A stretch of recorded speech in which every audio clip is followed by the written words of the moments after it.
travels of Marco Polo continue. This story is as dry as the Gobi Desert itself. Welcome back. My name is Nicole, and this is the Sleep Story Channel. Tonight, we explore the journeys of the Venetian merchant of the 13th century, who wandered through the vast lands of the Mongol Empire during the reign of Kublai Khan. In case you are still awake, please subscribe to my channel so you can keep receiving these boring journeys into history. I know why you are here. You will sleep in no time. Tuck in, close your eyes, and listen to part 2.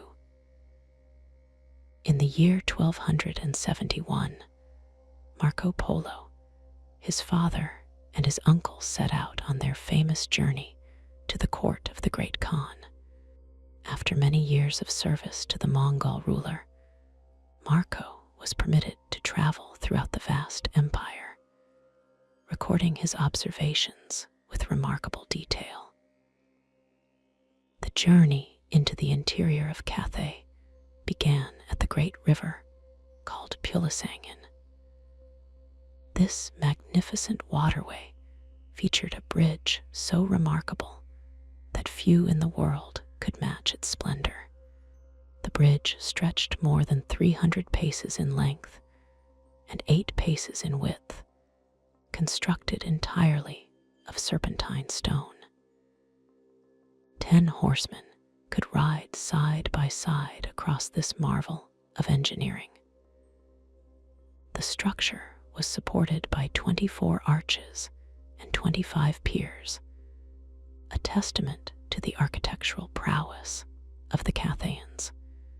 The bridge was adorned with marble lions and other intricate carvings that demonstrated the artistic sensibilities of the empire. The name Pulisangin itself means bridge of stone in the local language, reflecting the importance of this structure to the regional identity. Travelers from distant lands would often stop to marvel at this engineering achievement, which had been constructed during a period of great prosperity under previous dynasties. The river beneath flowed with considerable force, especially during the rainy seasons, making the bridge an essential link in the imperial communication and trade networks. Local legends told of supernatural protection granted to the bridge, ensuring its survival through floods and earthquakes that had destroyed lesser structures in the region. The city of Juju. After crossing the Great Bridge, travelers would reach the city of Juju, known today as Cho Chao. This bustling settlement marked an important junction where the road divided into 2 branches. One path led to the province of Cathay, while the other continued westward through the region. The people of Juju were skilled craftsmen who specialized in the production of fine silk textiles called sendals. These luxurious fabrics were highly prized throughout the empire and beyond. The city thrived on commerce, with merchants from distant lands gathering to trade for these exquisite goods. The inhabitants lived comfortably from the profits of their industry, and the taxes collected from the steady stream of travelers passing through their gates. The surrounding countryside was fertile, producing abundant crops that sustained the urban population and provided additional goods for trade. The production of sendals involved complex techniques passed down through generations of artisans. The process began with the careful cultivation of mulberry trees, whose leaves fed the silkworms that produced the raw material. After harvesting the cocoons, skilled workers would unravel the delicate threads and spin them into fine strands suitable for weaving. The looms of Juju were renowned for their precision, allowing weavers to create intricate patterns that commanded premium prices in distant markets. The finished textiles were often dyed using locally sourced pigments, creating vibrant colors that retained their brilliance for many years. The Guild of Silk Workers in Juju maintained strict standards, ensuring that only the highest quality products bore the city's distinctive mark, which served as a guarantee of excellence throughout the trading world. The Kingdom of Tianfu. Continuing the journey westward for 7 days, one would arrive at the noble city of Tianfu, the capital of the province bearing the same name. This region was once ruled by kings of great wealth and power before being conquered by the Mongol emperor. Tianfu was renowned throughout the empire for its exceptional vineyards and wine production. The grape cultivation in this region dated back to ancient times, introduced from Western lands centuries before. The wines produced here were of such quality that they were sent as tribute to the imperial court. The surrounding mountains contained rich deposits of iron and other minerals, which supported a thriving industry of metalworking. The craftsmen of Tianfu were particularly skilled in the production of weapons and agricultural tools, their products sought after in markets far and wide. The city itself was fortified with impressive walls and gates, a necessary defense in these turbulent times of conquest and changing rule. The vineyards of Tianfu benefited from the unique soil composition of the region, which imparted distinctive flavors to the grapes grown there. The cultivation techniques had been refined over generations, with careful attention paid to the timing of the harvest and the pressing of the fruit. The fermentation process was closely monitored by master vintners, who guarded their secrets jealously, passing their knowledge only to selected apprentices. The resulting wines varied in character, from light, fragrant varieties preferred during summer months to robust, full-bodied types reserved for important ceremonies and state occasions. The storage facilities for these precious liquids were equally impressive, with vast underground cellars maintaining ideal temperatures throughout the year. The wine trade formed a significant portion of the local economy, with specialized merchants traveling great distances to secure the finest vintages for wealthy clients throughout the empire. The Castle of Keichu. 2 days' journey from Tianfu stood the magnificent Castle of Keichu, built by a ruler known as the Golden King.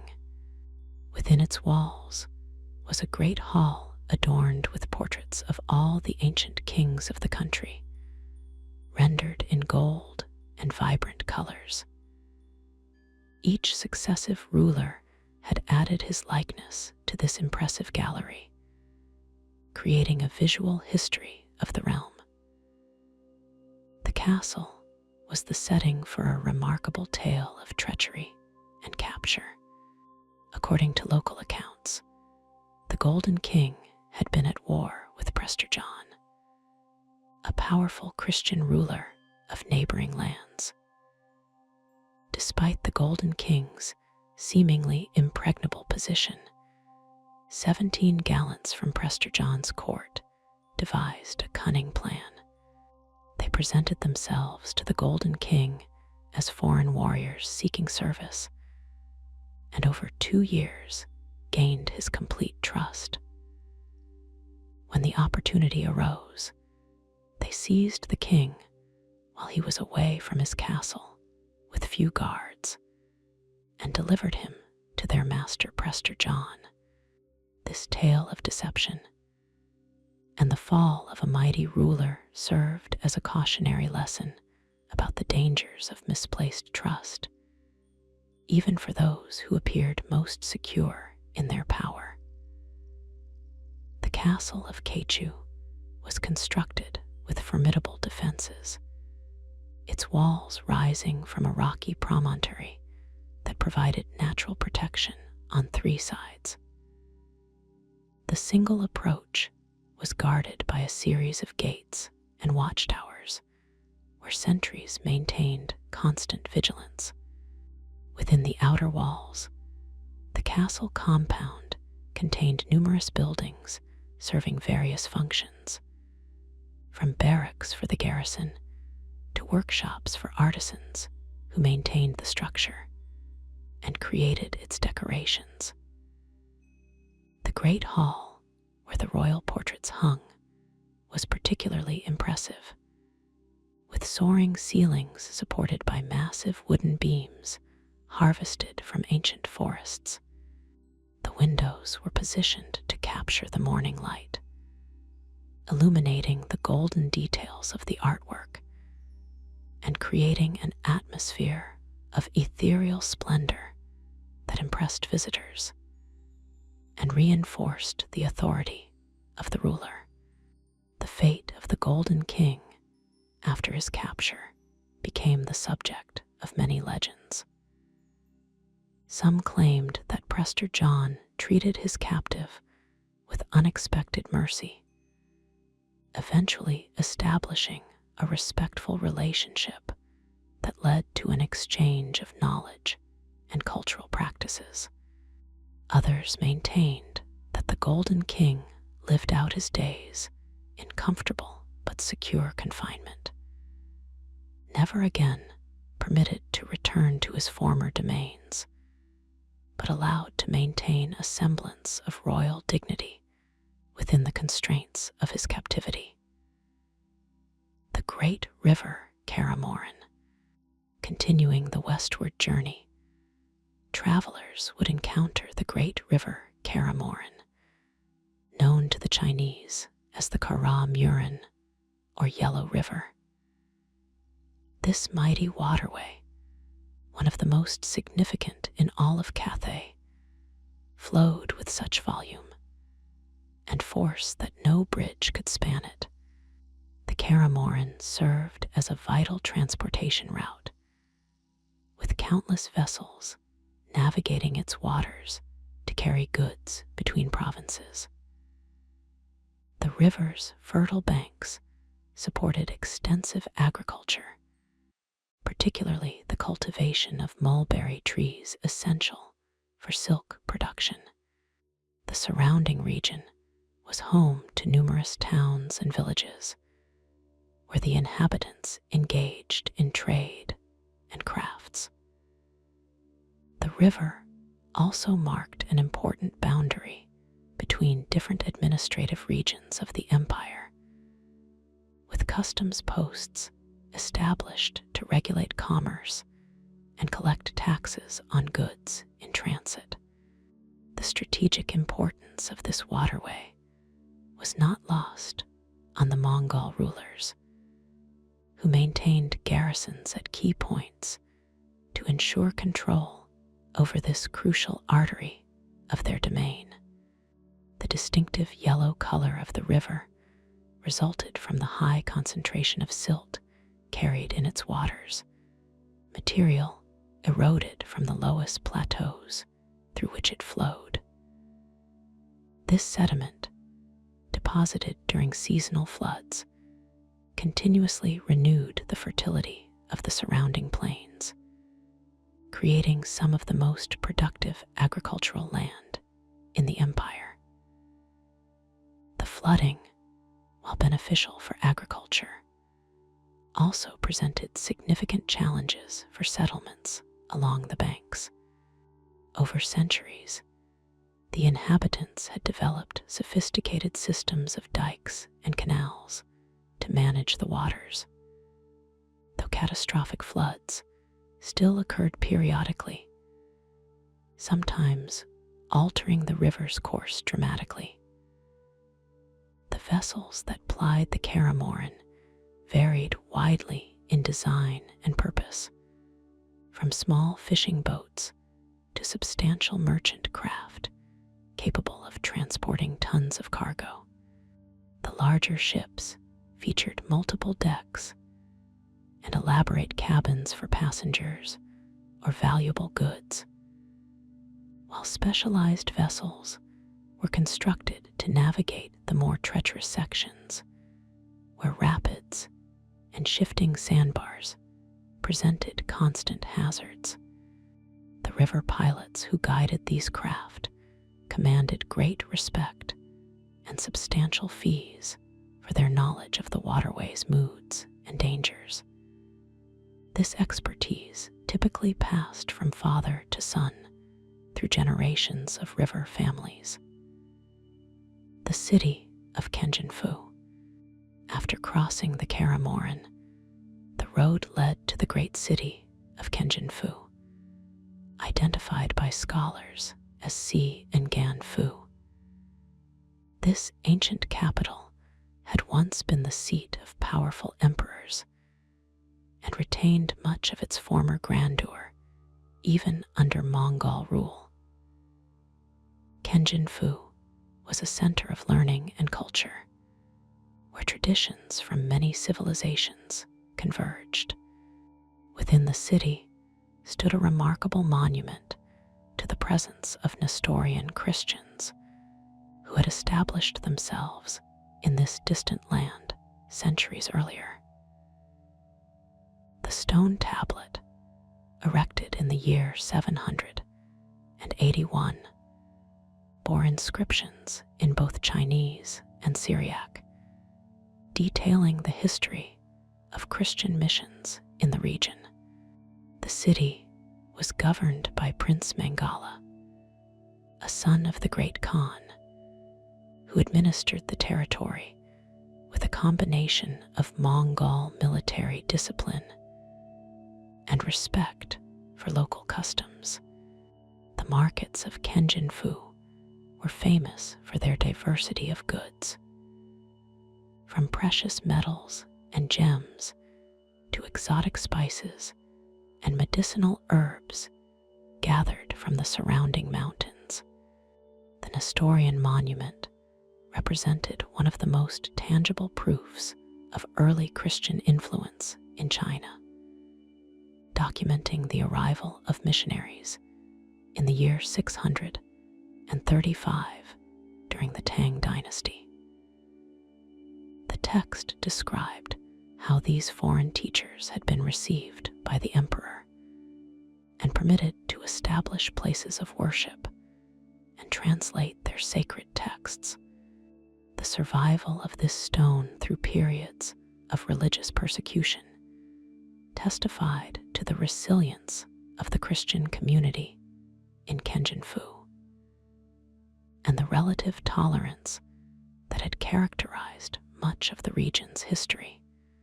The city's layout reflected its imperial past, with broad avenues radiating from a central administrative district where government offices and princely residences were located.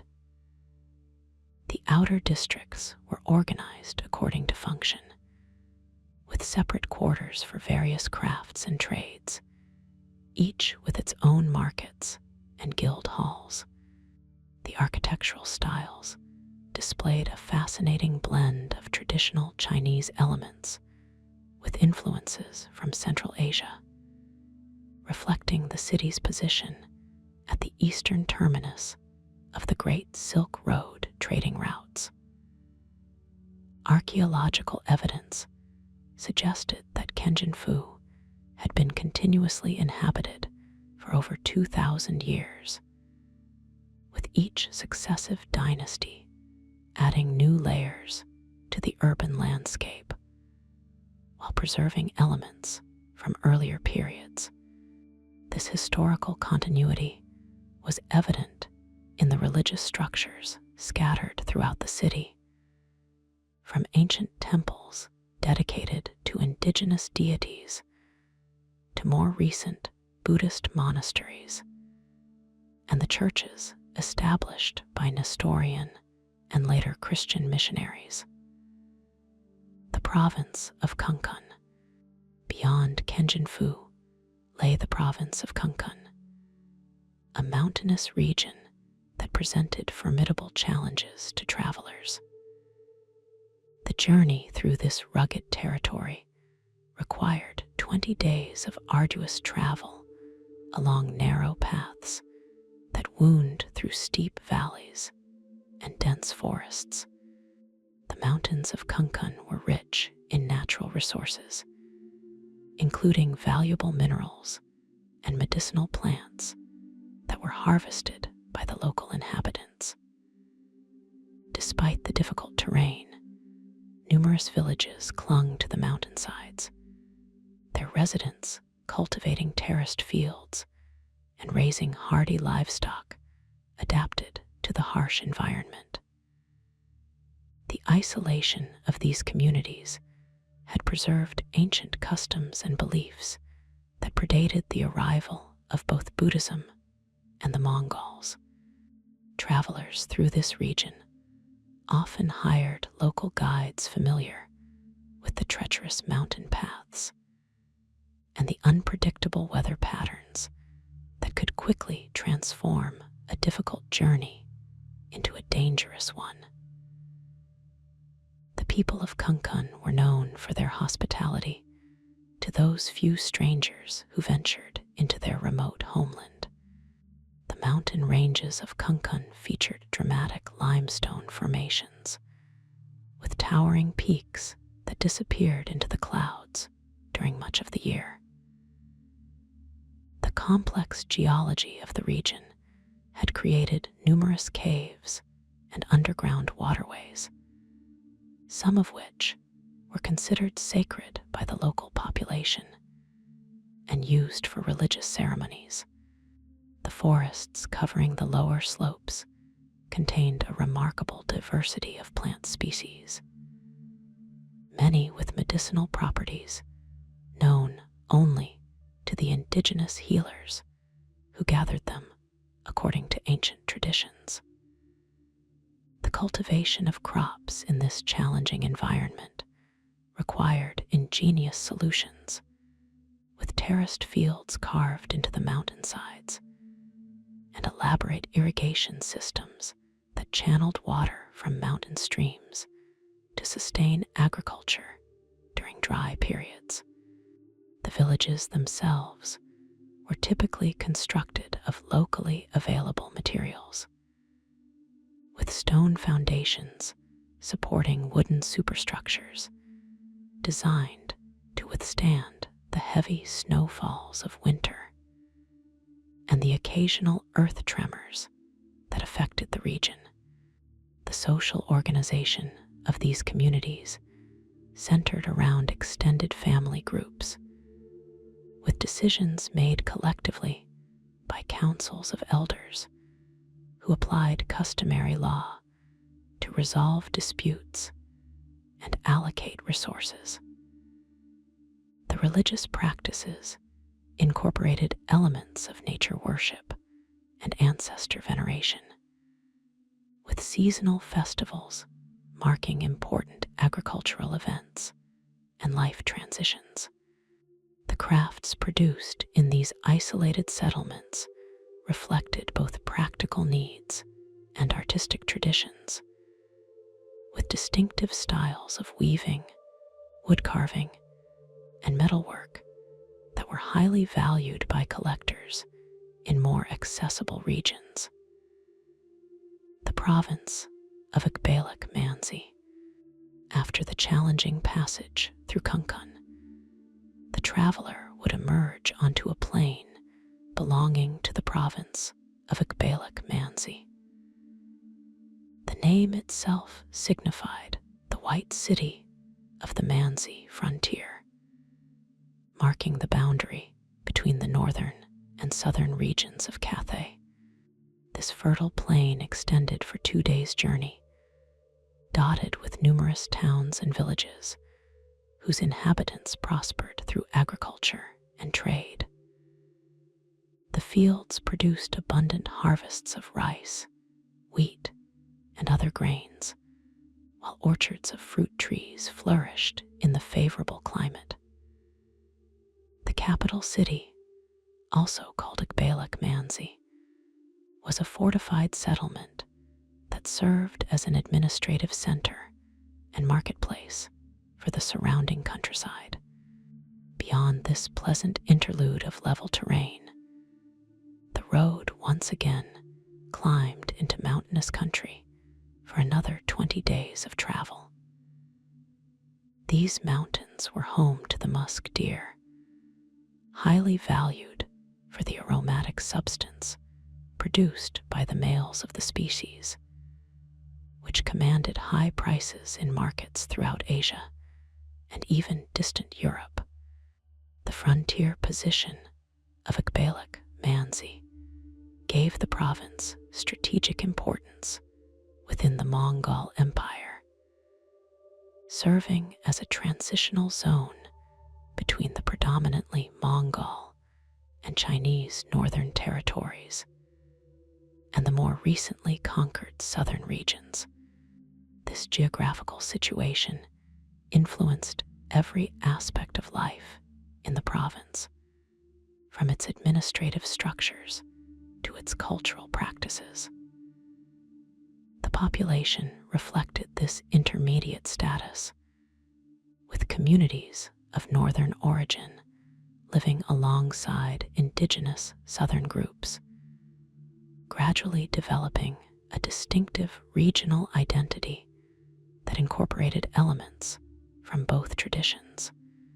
The architecture of the White City demonstrated this cultural blending, with massive defensive walls and gates built according to northern military principles, surrounding neighborhoods where buildings displayed the graceful lines and decorative elements characteristic of southern styles. The markets of Ukbalak Manzi were particularly noted for the diversity of goods available, as merchants from both north and south brought their wares to this convenient meeting point. The hunting of musk deer in the mountains beyond the plain was strictly regulated by imperial decree, with licenses issued to specific hunting groups who had demonstrated their skill in capturing the animals without damaging the valuable musk pods. The processing of the raw musk into forms suitable for transport and sale was conducted by specialized craftsmen whose techniques were closely guarded secrets passed down through family lines. The finished product was typically transported under armed guard to imperial collection points, from where it would be distributed to the court, to domestic markets, and to foreign traders who paid premium prices for this luxury commodity. The province of Sindafu. After traversing the mountains beyond Ukbalak Manzi, one would arrive at the province of Sindafu, with its capital of the same name, identified as modern Chang Tufu. This magnificent city had a unique history of division and reunification that reflected the complex political landscape of the region. According to local accounts, a former king of Sindafu finding himself near death with 3 sons as heirs, divided the city into 3 parts, each surrounded by its own walls, but all contained within the city's outer fortifications.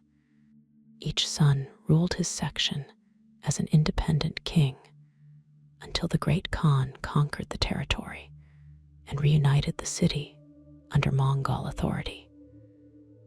Through the midst of Sindafu flowed a great river, half a mile in width, where abundant fish were caught.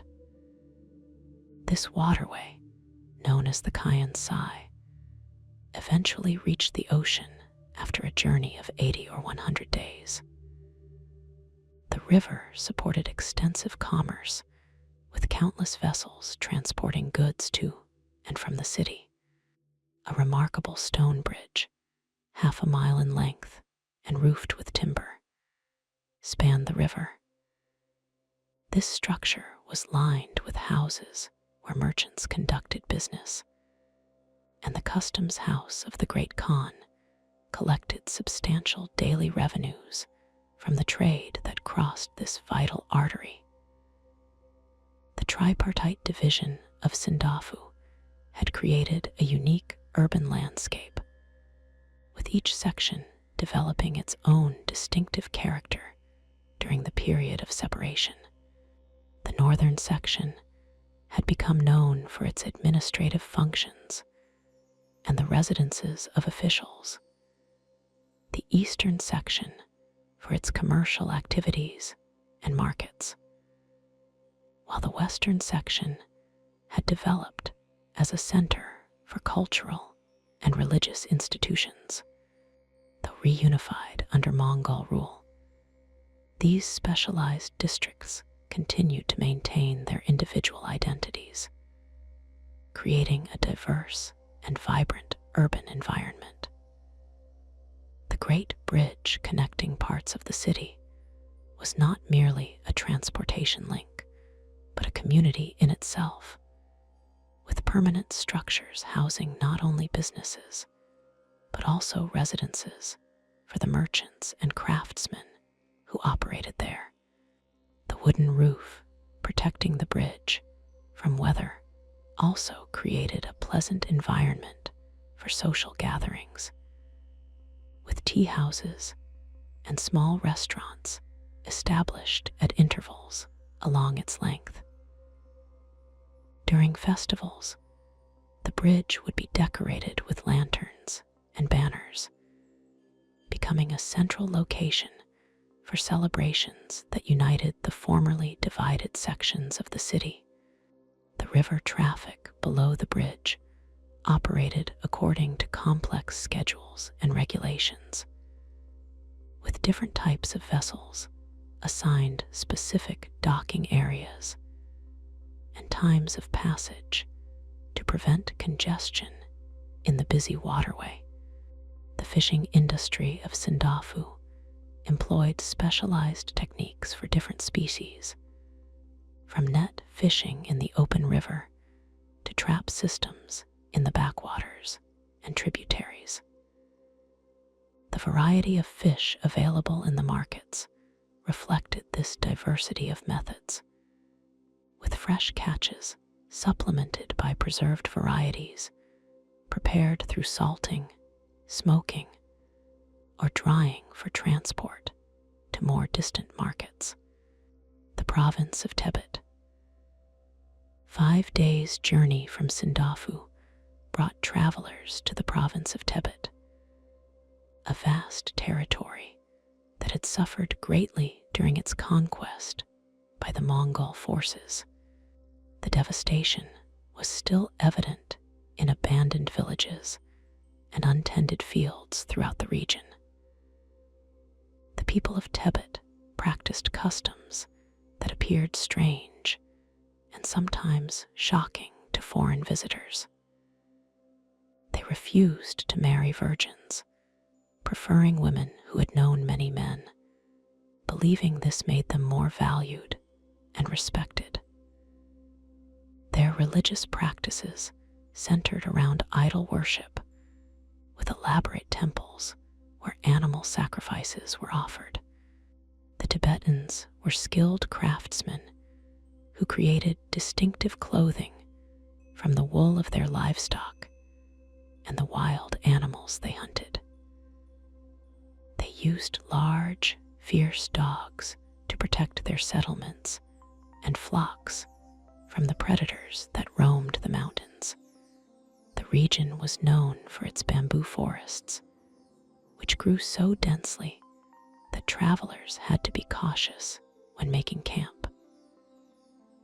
When these bamboos caught fire, they would explode with such force that horses unaccustomed to the sound would flee in terror, often throwing their riders or stampeding off cliffs in their panic. The conquest of Tibet had been particularly difficult for the Mongol forces, as the mountainous terrain favored defenders familiar with the landscape and accustomed to the thin air of high altitudes. The resistance had been fierce and prolonged, leading to severe reprisals once the region was finally subdued. The surviving population maintained a cautious relationship with their conquerors, outwardly compliant while preserving their distinctive cultural identity through private observances and the transmission of traditional knowledge to younger generations. The marriage customs that so surprised foreign observers were embedded in a complex social system that valued female autonomy in certain spheres while maintaining patriarchal authority in others. Young women were permitted considerable sexual freedom before marriage, with multiple relationships viewed as evidence of desirability rather than moral failing. Once married, however, women were expected to maintain fidelity to their husbands, though the definition of fidelity could include sanctioned relationships with their husbands' brothers in some communities. The religious practices of Tibet reflected a sophisticated philosophical system that had developed over centuries, incorporating elements from indigenous beliefs and imported Buddhist concepts. The temples contained not only images of deities, but also extensive libraries of sacred texts written on specially prepared paper or carved into wooden blocks for printing. The monastic communities associated with these temples served as centers of learning, preserving knowledge of medicine, astronomy, and other sciences alongside religious teachings. The bamboo forests that characterized parts of Tibet played an important role in the local economy, providing material for construction, household items, and musical instruments. The explosive property of burning bamboo, while dangerous to unwary travelers, was sometimes deliberately utilized in hunting or warfare, with controlled fires used to drive game or create diversions during conflict. Further discourse on Tibet. The province of Tibet extended for a great distance, formerly constituting an independent kingdom before its subjugation by the Mongol emperor. Throughout this vast territory, the people maintained distinctive customs and produced unique goods that were traded along the ancient routes connecting east and west.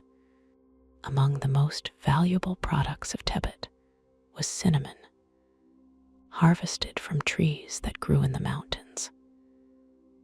The region also yielded gold in river sands, which the inhabitants collected through panning and sluicing techniques.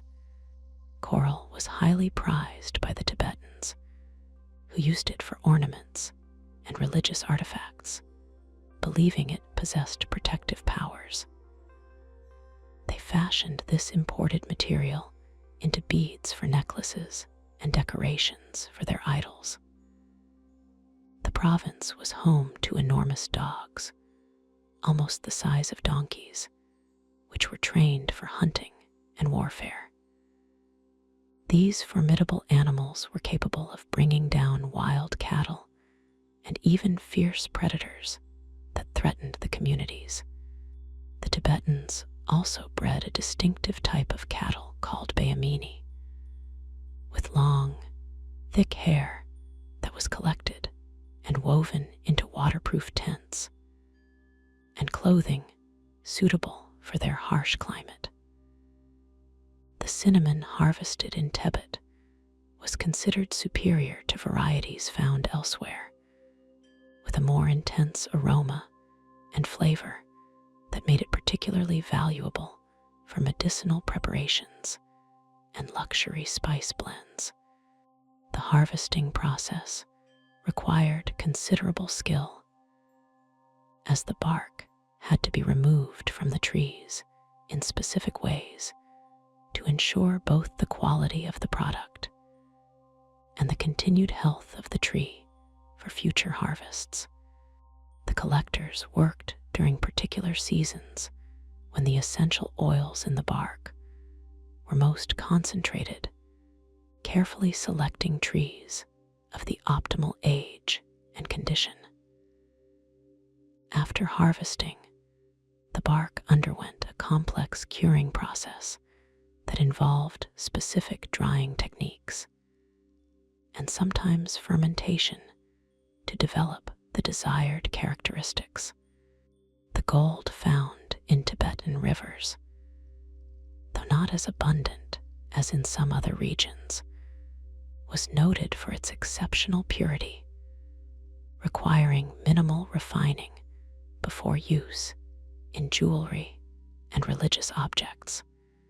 The coral so valued by Tibetans arrived through complex trade networks extending to the Mediterranean, where it was harvested by specialized divers.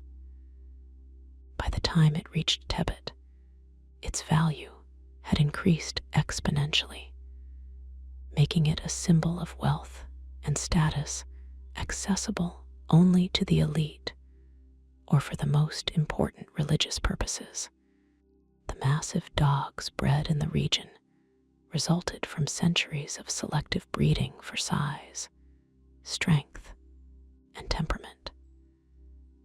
These animals received careful training from an early age, developing strong bonds with their handlers while maintaining the aggressive instincts necessary for their protective functions. The bayamini cattle represented a remarkable adaptation to the harsh mountain environment, their distinctive coat providing insulation against extreme cold, while their specialized digestive systems allowed them to extract nutrition from the sparse vegetation available at high altitudes. The processing of their hair into textiles involved techniques unique to the region, producing materials that combined lightness with exceptional insulating properties and water resistance. The province of Kaindu. Beyond Tibet lay the province of Kaindu, a region of diverse landscapes ranging from fertile valleys to rugged mountains.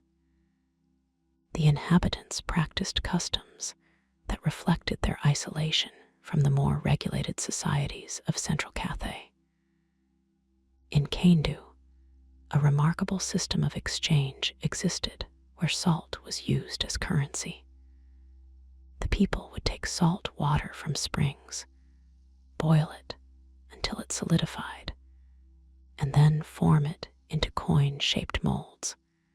This salt money was stamped with the mark of the Great Khan, and used for smaller transactions, while gold served for larger commerce. The province contained a lake where pearls could be found, but the Khan had decreed that none should fish for them more than once a year, preserving this resource for imperial use. The people of Kaindu practiced a custom that astounded foreign visitors. They would offer their wives, sisters, and daughters to travelers as hosts, leaving them in the guests' company while they themselves departed for 2 or 3 days. This practice was considered honorable rather than shameful in their society, reflecting a value system dramatically different from that of other lands. The region also produced a spice similar to cloves, with aromatic qualities highly valued in the preparation of medicines and perfumes. The salt currency of Kaindu represented an ingenious solution to the challenges of commerce in a region where conventional metal coinage was scarce. The production of these salt coins was carefully regulated to maintain their value, with specific families granted the right to operate the evaporation facilities under supervision from imperial officials.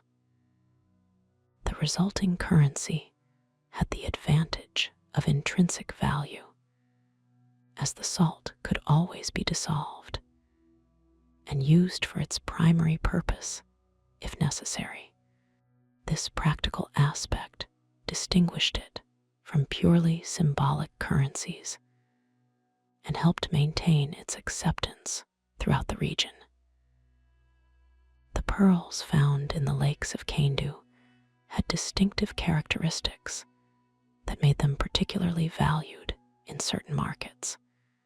Unlike marine pearls, these freshwater varieties often displayed unusual shapes and color variations that appealed to collectors seeking unique specimens. The imperial restriction on harvesting reflected not only a desire to control this valuable resource, but also an early understanding of sustainable management, as unlimited collection would quickly have depleted the mussel populations that produced the pearls. The hospitality custom that so shocked foreign observers was embedded in a social system that placed high value on establishing bonds with visitors who might bring new knowledge, goods, or alliances to isolated communities. The practice was governed by strict protocols that defined appropriate behavior for both hosts and guests, with violations of these unwritten rules severely punished. The spice production of Kaindu involved careful cultivation of specific plants in microclimates suited to their growth requirements. The harvest and processing methods were closely guarded secrets, passed down through generations of specialist families who maintained their exclusive knowledge through elaborate initiation rituals and apprenticeship systems. The finished product was transported along carefully protected trade routes to markets where merchants familiar with its qualities would pay premium prices for authentic Kaindu spice, distinguishing it from inferior varieties produced elsewhere. The province of Karajan, leaving Kaindu and traveling for 10 days through a sparsely populated region of rivers and forests, one would reach the great province of Karajan. This vast territory, corresponding to modern Yunnan, was governed by a son of the great Khan named Kagasin.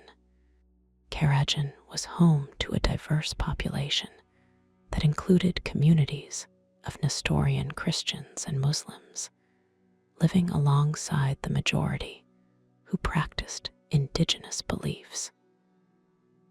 The capital city, also called Karajan, was situated on a large and beautiful lake abundant with fish. The surrounding plains produced rice and wheat, though the inhabitants preferred rice as their staple food. A notable feature of the local economy was the use of cowrie shells as currency for smaller transactions, with 80 such shells equivalent to 1 silver sagyo. The province contained valuable salt springs from which the people extracted salt by boiling the water in large cauldrons. This vital commodity was controlled by the Great Khan, who derived substantial revenue from its production and trade. The climate of Karajan was considered unhealthy by visitors from other regions, with fevers common among those not accustomed to the local conditions. Despite these challenges, the province prospered under Mongol rule. Its natural resources and strategic position ensuring its importance within the empire. The religious diversity of Karajan reflected its position at the crossroads of multiple cultural influences. The Nestorian Christian communities had established themselves centuries earlier, maintaining their distinctive liturgical practices and theological perspectives while adapting to the local context. Their churches, though modest in comparison to those in Western lands, contained precious manuscripts and religious artifacts that connected them to the broader Christian world. The Muslim communities, more recent arrivals, had constructed mosques and established educational institutions where Islamic law and philosophy were studied alongside practical subjects necessary for commerce and administration. The indigenous religious practices incorporated elements of animism and ancestor worship, with elaborate rituals marking seasonal changes and important life events. This religious pluralism was generally tolerated by the Mongol authorities, who prioritized political loyalty and tax payment over conformity in belief or practice. The cowrie shells used as currency arrived through trade networks extending to the Indian Ocean, where they were harvested in the Maldives and other tropical locations. By the time they reached Karajan, their value had increased substantially due to transportation costs and their relative scarcity in this inland region. The shells were carefully selected for size, shape, and condition, with damaged or irregular specimens rejected or assigned lower values. The salt production facilities represented significant investments, with specialized structures built around the springs to house the evaporation pans and storage areas. The workers who operated these facilities developed resistance to the humid, saline environment that caused respiratory and skin problems for unaccustomed visitors. The extraction process followed precise procedures developed through generations of experience, maximizing yield while maintaining quality. The resulting salt was graded according to purity and appearance, with the finest qualities reserved for imperial tribute and the tables of the wealthy, while lower grades served the general population and agricultural purposes. Further discourse on Karajan. 5 days' journey from the capital of Karajan lay another major city called Talifu, situated in a different part of the same province.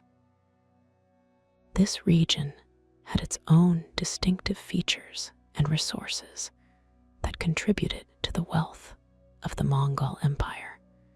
Talifu was renowned for its exceptionally fine horses, bred for both military and commercial purposes. The region was also rich in gold, with rivers and streams yielding substantial quantities of the precious metal. The unusual exchange rate between gold and silver in this remote area, 1 weight of gold trading for only 5 of silver, attracted merchants who could make enormous profits by bringing silver to exchange.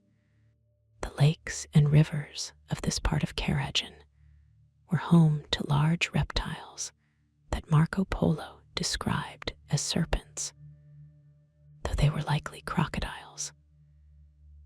These fearsome creatures, measuring up to 10 paces in length with jaws that could swallow a man whole, were hunted by the local people for their gall bladders, which were valued for medicinal purposes.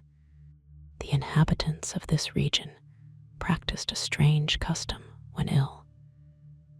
They would summon sorcerers who performed elaborate rituals involving frenzied dancing and music to drive away the spirits believed to cause disease. These ceremonies would continue until one of the sorcerers fell into a trance, at which point they would consult with the spirits to determine the appropriate sacrifices needed for healing. The horse breeding traditions of Talifu had developed over centuries, with careful selection for specific traits valued in different contexts.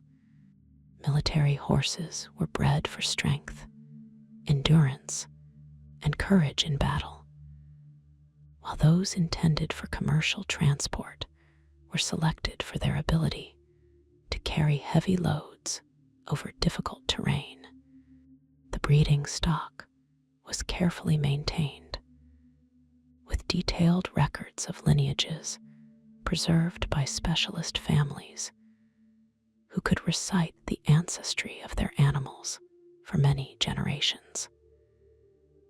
The training of these horses began at an early age, with young animals gradually accustomed to different environments and demands to develop their full potential.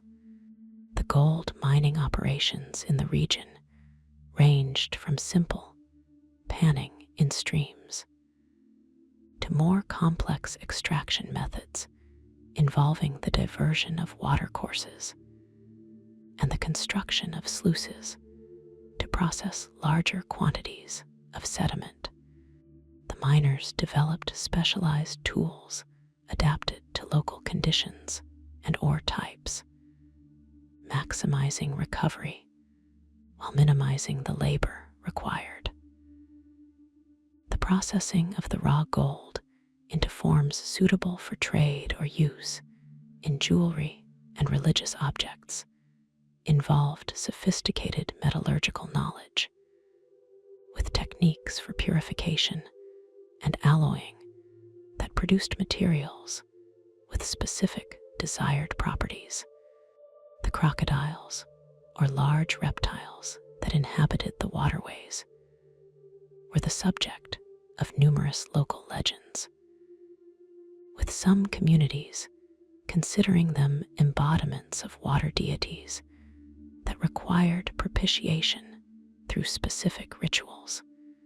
The hunting of these dangerous creatures was conducted according to traditional methods that minimized risk to the hunters, while ensuring the capture of the valuable medicinal materials. The healing practices involving sorcerers and spirit communication represented a complex medical system that integrated supernatural beliefs with practical knowledge of herbal remedies and physical treatments. The practitioners underwent extensive training, including periods of isolation and fasting that prepared them for their role as intermediaries between the human and spirit worlds. Their performances, while appearing chaotic to outside observers, followed structured patterns designed to create the altered states of consciousness necessary for spiritual communication. With the music, movement, and incantations carefully calibrated to achieve specific effects. The province of Zardandan, 5 days' journey westward from Karajan, lay the province of Zardandan, whose name meant gold teeth in the Persian language. This name derived from the distinctive custom of the men, who covered their teeth with thin gold cases made to fit precisely over both upper and lower teeth. The people of Zardandan practiced a remarkable division of labor between the sexes. The men considered themselves gentlemen and engaged only in hunting, warfare, and falconry, while the women, assisted by slaves captured in war, performed all other work including agriculture, commerce, and household management. An even more astonishing custom was observed after childbirth. When a woman delivered a child, she would rise from her bed almost immediately to resume her duties, while her husband took to bed with the infant for 40 days. During this period, the man received all visitors and congratulations, as the community believed that since the woman had endured the difficulty of childbirth, it was only fair that the man should share in some form of confinement. The people of Zardandan worshipped their ancestors rather than idols, believing that their progenitors were the source of all good things in their lives. They had no written language, and their contracts and agreements were recorded on wooden tablets split in half, with notches cut to match the terms, each party keeping one half as evidence of the arrangement. The gold dental ornaments that gave Zardandan its name required considerable craftsmanship to produce. Goldsmiths would create precise molds of an individual's teeth, then hammer thin sheets of gold to fit these forms perfectly. The resulting casings were attached using plant-based adhesives, whose composition was a closely guarded secret among the specialist craftsmen. The gold teeth served not only as decoration, but also as displays of wealth and status, with the quality and extent of the gold work indicating the wearer's position in society. Some individuals enhanced their dental ornaments with inset gems or intricate engravings that further demonstrated their prosperity and aesthetic sensibilities. The division of labor between genders had evolved over generations in response to the specific challenges and resources of the region. The men's focus on hunting and warfare ensured protection for the communities and supplemented the agricultural production with game meat and materials from wild animals. The women's management of agriculture and commerce had led to the development of sophisticated techniques for crop rotation, irrigation, and selective breeding of plants suited to local conditions. Their trading activities extended beyond the boundaries of Zardandan, establishing networks that brought valuable goods and information into the province. The postpartum custom of male confinement, known in anthropological terms as couvade, reflected a complex understanding of family bonds and the importance of establishing paternal connection with newborns. During the 40 days of confinement, the father would observe specific dietary restrictions and behavioral taboos designed to protect both him and the infant during this vulnerable period. The practice also served practical purposes, ensuring that the mother received necessary assistance from other women in the community while recovering from childbirth. Even as she resumed some of her regular activities, the ancestor worship of Zardandan involved elaborate ceremonies conducted at specific times determined by astronomical observations. Family shrines contained tablets representing deceased ancestors, before which offerings of food, drink, and incense were placed during these rituals. The communication with ancestral spirits was facilitated by shamanic practitioners who claimed the ability to transmit messages between the living and the dead, providing guidance on important decisions and warnings about potential dangers. The wooden tally system used for contracts demonstrated a practical solution to the challenges of record keeping in a society without writing. The matching notches created a physical verification system that was difficult to falsify, while the division of the tablet ensured that neither party could alter the terms without detection. This method was used for everything from simple loans to complex trade agreements and even marriage contracts, with the complexity of the notching system reflecting the sophistication of the agreement being recorded. The King of Meen and Bengala. During the Great Khan's conquest of the southern regions, a significant conflict arose with the King of Meen and Bengala, identified as the ruler of Burma and parts of Bengal. This powerful monarch, alarmed by the Mongol advance toward his borders, resolved to demonstrate his might and deter further encroachment. The King of Meen assembled a formidable force of 60,000 foot soldiers and 1,000 horsemen, supplemented by approximately 2,000 elephants. Each elephant carried a wooden castle containing 12 to 16 well-armed fighting men. This impressive army marched toward the province of Karajan, where the Great Khan had stationed a garrison under the command of a capable general named Nesreddin.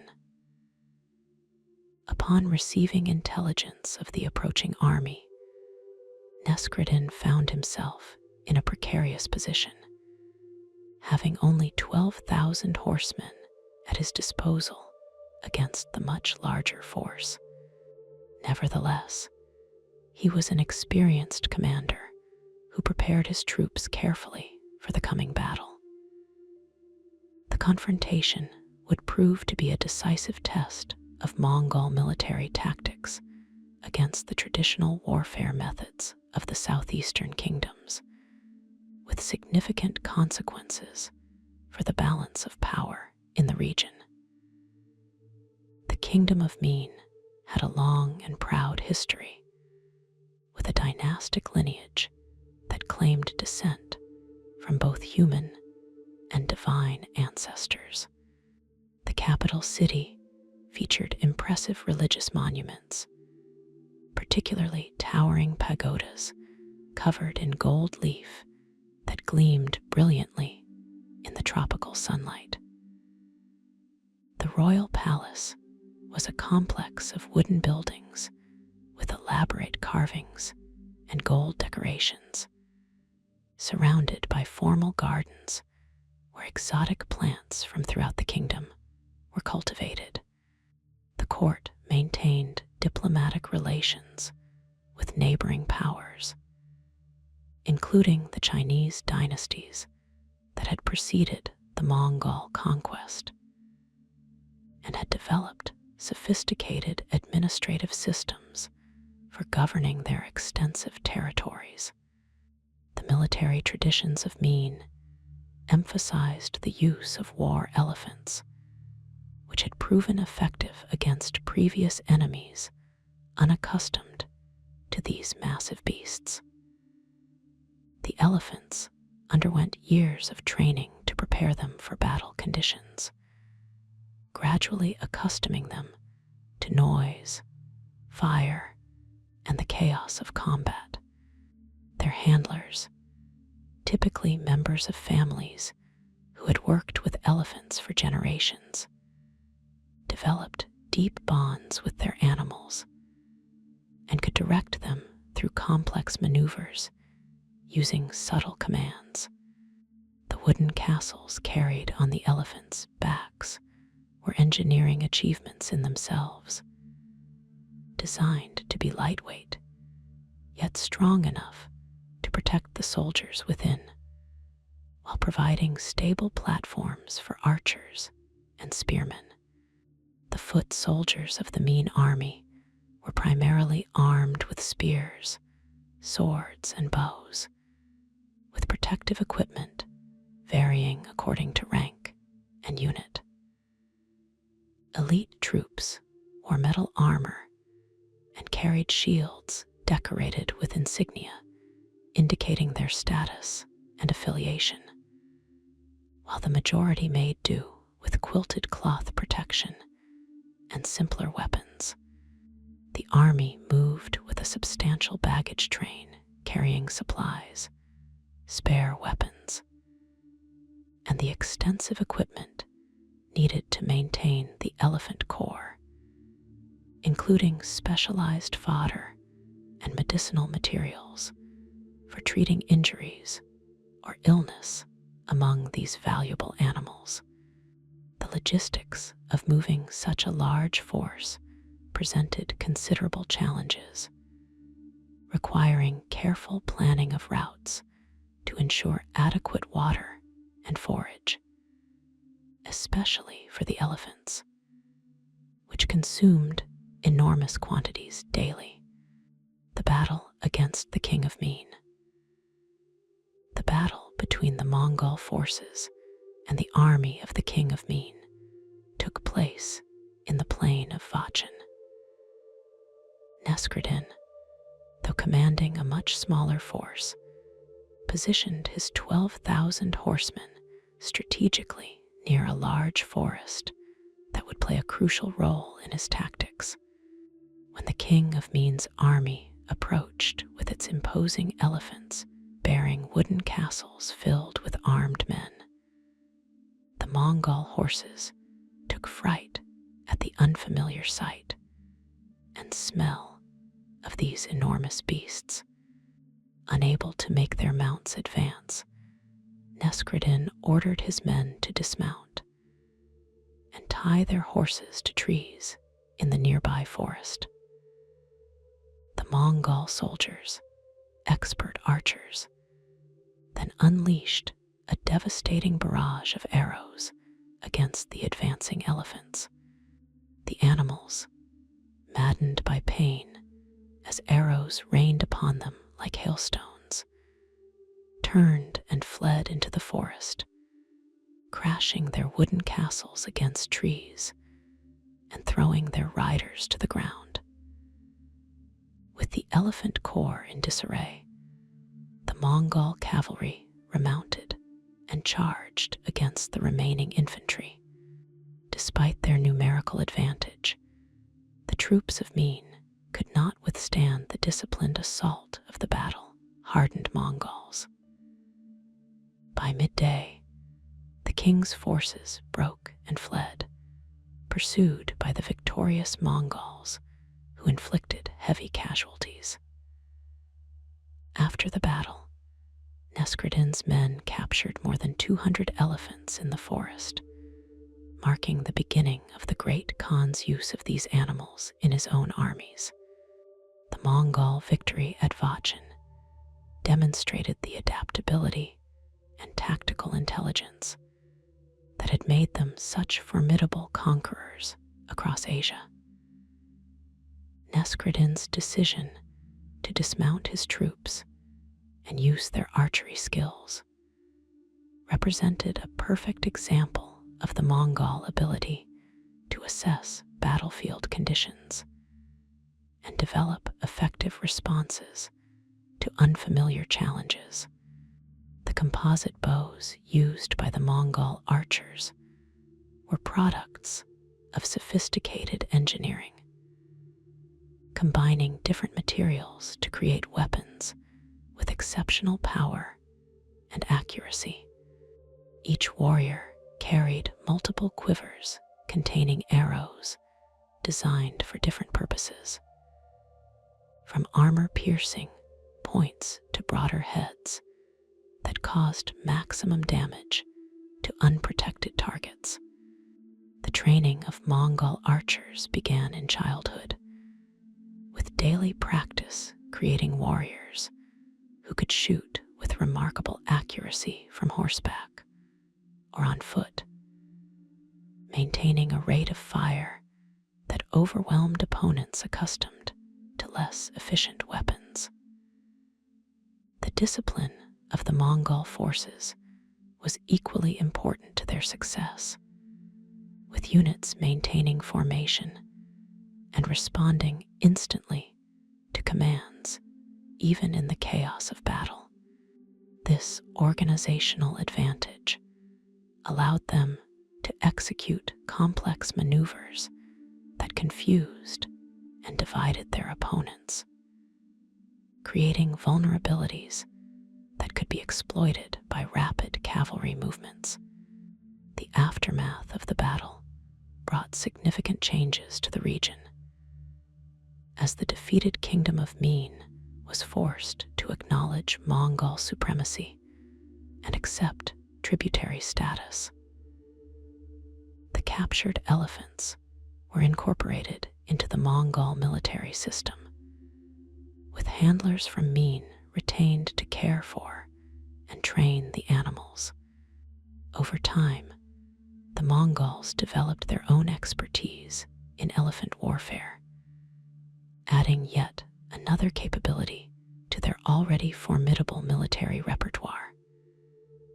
The Battle of Vachin entered the oral traditions of both sides, with Mongol accounts emphasizing the cleverness of their general and the skill of their archers, while the people of Min preserved stories of individual heroism and the tragic fate of their magnificent elephant corps. The conquest of Manzi, the southern region of Cathay, known as Manzi, was ruled by a king called Fakfur, whose wealth and number of subjects made him one of the most powerful monarchs in the world, second only to the Great Khan himself. Despite this power, his realm was ill prepared for the Mongol invasion that would ultimately incorporate it into their expanding empire. The people of Manzi, including their king, were not warriors, but rather devoted themselves to commerce, scholarship, and the pursuit of pleasure. Their cities were naturally defended by deep moats and waterways, which might have made them impregnable had the inhabitants been more militarily inclined. In the year 1268, the Great Khan dispatched a general named Bayan Chinkson, meaning Bayan 100 Eyes, to conquer this wealthy kingdom. The king of Manzi had been warned by astrologers that he would only lose his kingdom to a man with 100 eyes, and thus felt secure until learning the name of the Mongol commander. Bayan advanced methodically, taking city after city until he approached Kinsay, the magnificent capital where the king and queen resided. The king fled to islands in the ocean sea, but the queen remained to organize the defense. Upon learning the name of the Mongol general, however, she recalled the prophecy and surrendered the city and the entire kingdom to Bayan, believing resistance was futile against this destined conqueror. Thus ended the independence of Manzi, which became one of the richest jewels in the crown of the Great Khan. The kingdom of Manzi represented the continuation of the southern Song dynasty, which had retreated south after northern China fell to earlier waves of conquest. Over generations, the court had established a sophisticated civilization centered on the arts, literature, and philosophical refinement rather than military prowess. The cities of Manzi featured architectural marvels, from towering pagodas to delicate gardens designed according to aesthetic principles that balanced natural elements with human creativity. The waterways that provided natural defenses also served as transportation networks, with canals connecting major urban centers and facilitating the movement of goods throughout the kingdom. Commercial activity flourished in this environment, with specialized markets for silk, porcelain, tea, and other luxury goods that were traded internationally. The educational system of Manzi emphasized classical learning and preparation for civil service examinations that determined access to government positions. Schools and academies were established throughout the kingdom, creating a highly literate elite class whose members filled administrative roles and contributed to the flourishing of literature and philosophy. The General Bayan, whose name would become so significant in the conquest, was a military leader of exceptional ability who had served the Great Khan in various campaigns before being assigned the conquest of Manzi. His methodical approach reflected both strategic wisdom and practical necessity, as the Mongol forces needed to secure their supply lines and establish control over each territory before advancing further into the unfamiliar southern landscape. The psychological impact of his name proved as valuable as his military skills, demonstrating the power of prophecy and superstition even in a sophisticated society like Manzi.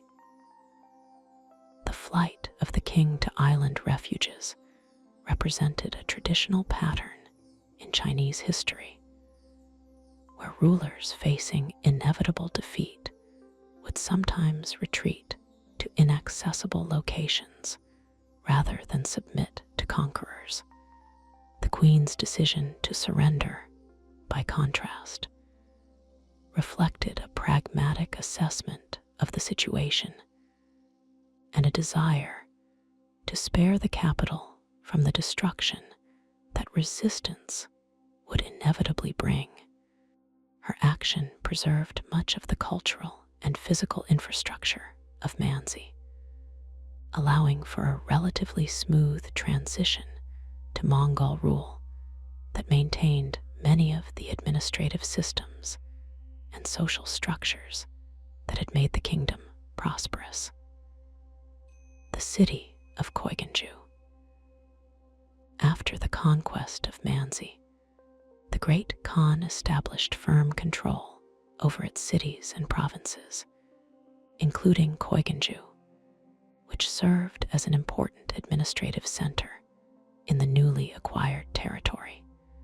This city exemplified the wealth and sophistication of southern Cathay that now enriched the Mongol Empire. Koiganju was situated in a region of exceptional fertility, producing abundant harvests of grain and supporting extensive sericulture for the production of silk. The city was surrounded by deep moats filled with water, making it naturally defensible despite the unwarlike nature of its inhabitants. The markets of Koiganju bustled with commerce as merchants traded in silks, spices, precious metals, and porcelain. The city contained numerous temples and public buildings adorned with intricate carvings and colorful decorations that reflected the artistic sensibilities of the Manzi culture. Under Mongol rule, the administrative systems of the former kingdom were largely maintained, with local officials continuing in their roles under the supervision of Mongol governors. The Great Khan recognized the value of preserving the sophisticated bureaucracy that had efficiently managed this wealthy region for centuries, demonstrating the pragmatic approach that characterized Mongol governance of conquered territories. The urban planning of Koiganju reflected principles developed over centuries of Chinese city design, with a rectangular layout oriented according to cosmological principles and divided into functional districts. The administrative center occupied the northern section, with government offices arranged hierarchically around a central plaza. Commercial areas were concentrated along major thoroughfares, with specialized markets for different categories of goods located at strategic intersections. Residential neighborhoods were organized according to social status and occupation, with the homes of officials and wealthy merchants located in the most desirable areas, while artisans and laborers occupied more modest quarters in the outer districts.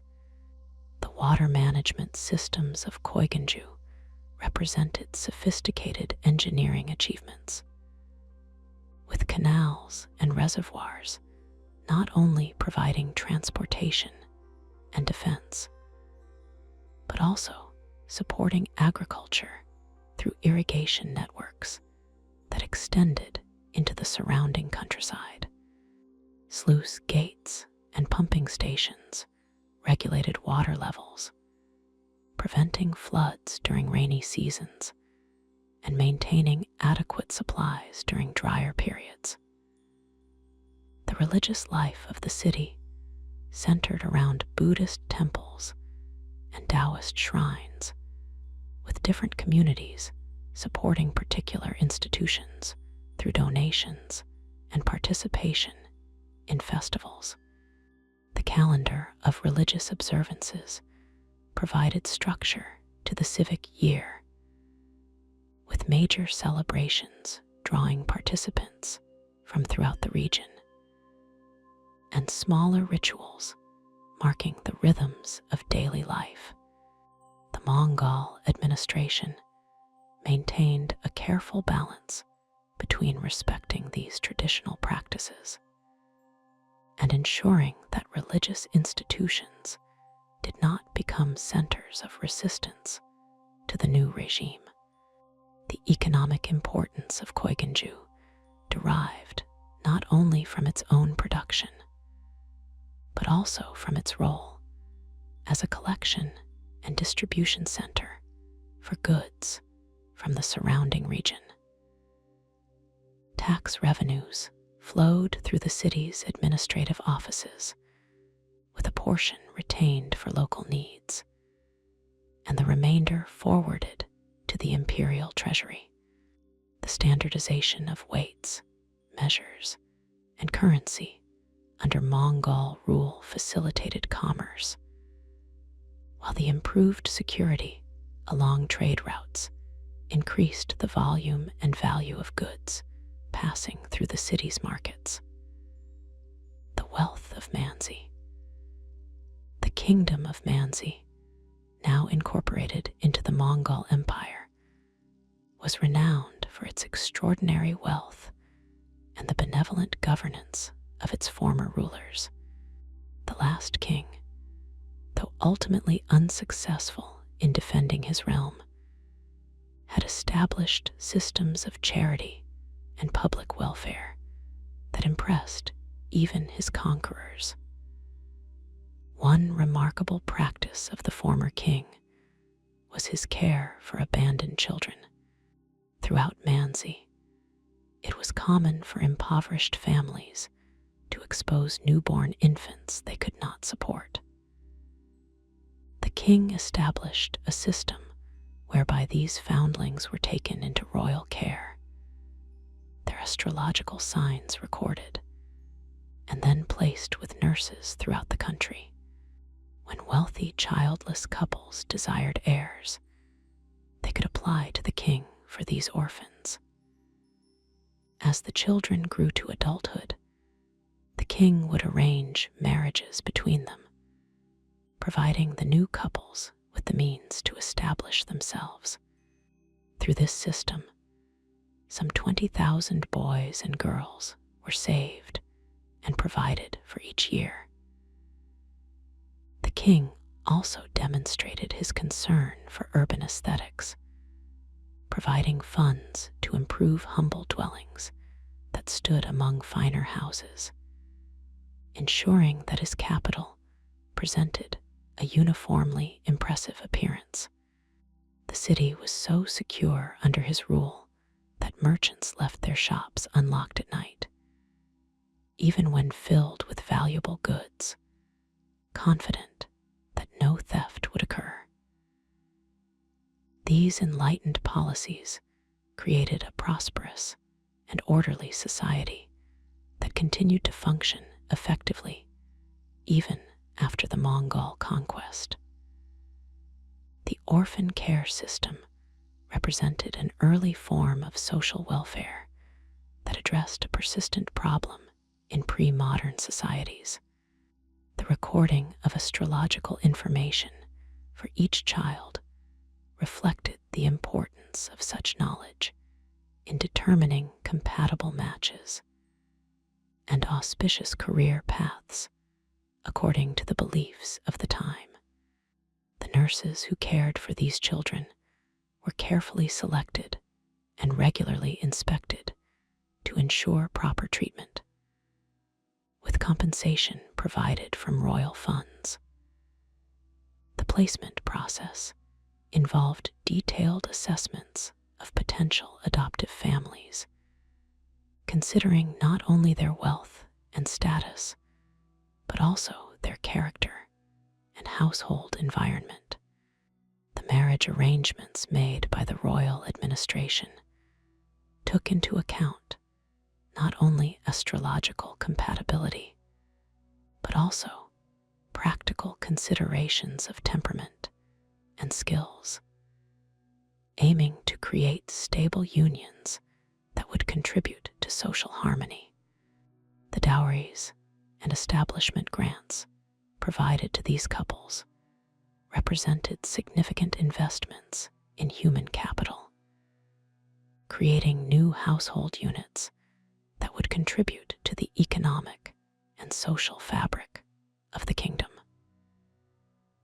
The urban improvement initiatives demonstrated an early understanding of how physical environment affects social cohesion and civic pride by eliminating stark contrasts between neighboring buildings. The king created more aesthetically pleasing streetscapes while reducing visible markers of inequality that might foster resentment. The construction standards established for these renovations influenced broader building practices, gradually raising the quality of urban housing throughout the kingdom. The remarkable public safety that allowed merchants to leave valuable goods unprotected overnight resulted from multiple factors, including effective policing, swift and certain punishment for theft, and a social ethic that strongly condemned such behavior. Community surveillance systems operated informally, with neighbors watching out for each other's property and reporting suspicious activities to local officials. The combination of material prosperity and social stability created conditions where criminal behavior seemed both unnecessary and irrational to most inhabitants, a situation that the Mongol conquerors wisely preserved by maintaining many of the administrative structures and social policies that had proven so effective under the previous regime. The journey continues. Marco Polo's travels through the vast territories of the Great Khan revealed a world of remarkable diversity, from the mountainous regions of Tibet to the fertile plains of southern China. His detailed observations of the peoples, customs, and resources of these lands provided Europeans with their first comprehensive account of the Far East. Throughout his journey, Marco noted the extensive use of paper money in the Khan's domains, a concept unfamiliar to Europeans of his time. He described the process of manufacturing this currency from the bark of mulberry trees, and how it was stamped with the red seal of the Great Khan to authenticate it. He marveled at the extensive network of post stations established throughout the empire, where messengers could obtain fresh horses to carry communications at remarkable speed across vast distances. The system of governance impressed him greatly, with its combination of Mongol military discipline and adaptation to local administrative traditions. The Great Khan's territories encompassed peoples of many religions, including Nestorian Christians, Muslims, Buddhists, and followers of indigenous beliefs, all generally permitted to practice their faiths without interference, as long as they remained loyal subjects.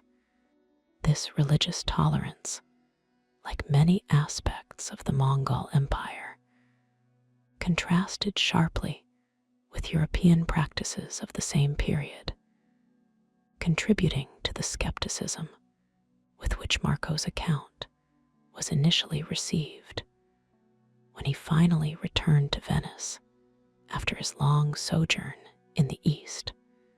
The paper currency that so fascinated Marco represented one of the most innovative aspects of the Mongol economic system.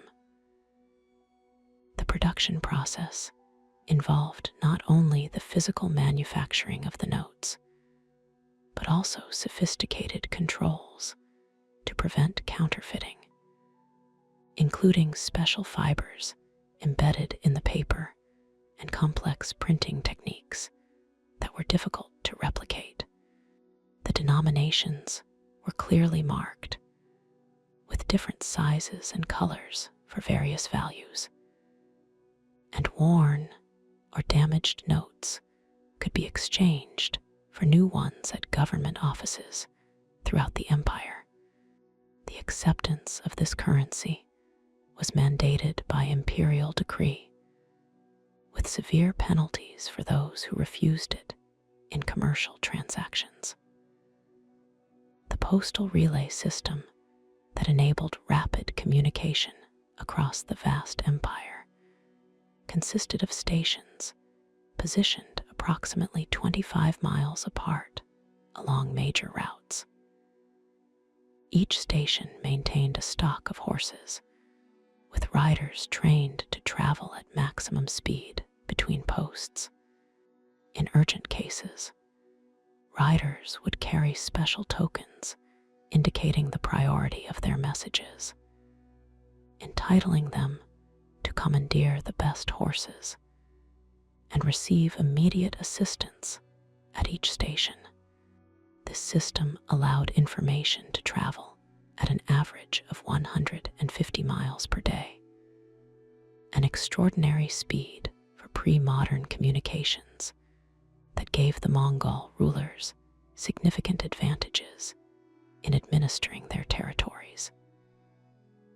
The governance structures observed by Marco reflected the Mongol practice of incorporating effective elements from conquered civilizations rather than imposing entirely new systems. In China, this meant retaining much of the Confucian bureaucracy while adding Mongol oversight at key positions.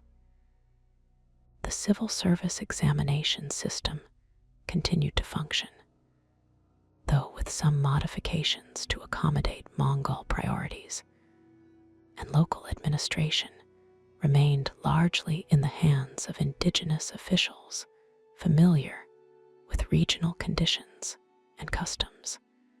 The religious diversity that Marco noted throughout his travels reflected both the traditional Mongol policy of tolerance and the practical necessities of governing a multi-faith empire. Religious institutions were generally respected and sometimes received tax exemptions or other privileges, though always with the understanding that they would support imperial authority rather than challenge it. Religious leaders were incorporated into the administrative hierarchy, providing channels of communication between the government and their communities, while reinforcing the legitimacy of Mongol rule through their participation in official ceremonies and pronouncements.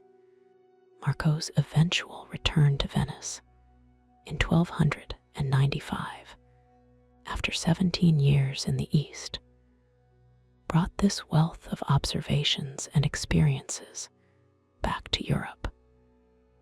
Though his contemporaries often dismissed his accounts as exaggerations or fantasies, only gradually, as other travelers confirmed elements of his narrative and European horizons expanded, did the true value of his detailed record become apparent, establishing him as one of history's most important cultural intermediaries and observers of medieval Asian civilization.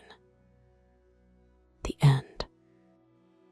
In conclusion, Marco Polo's journey across Asia in the 13th century opened a window onto a world previously unknown to Europeans. His detailed and generally accurate account of his experiences provided valuable information about the geography, peoples, and cultures of Asia, stimulating European interest in the East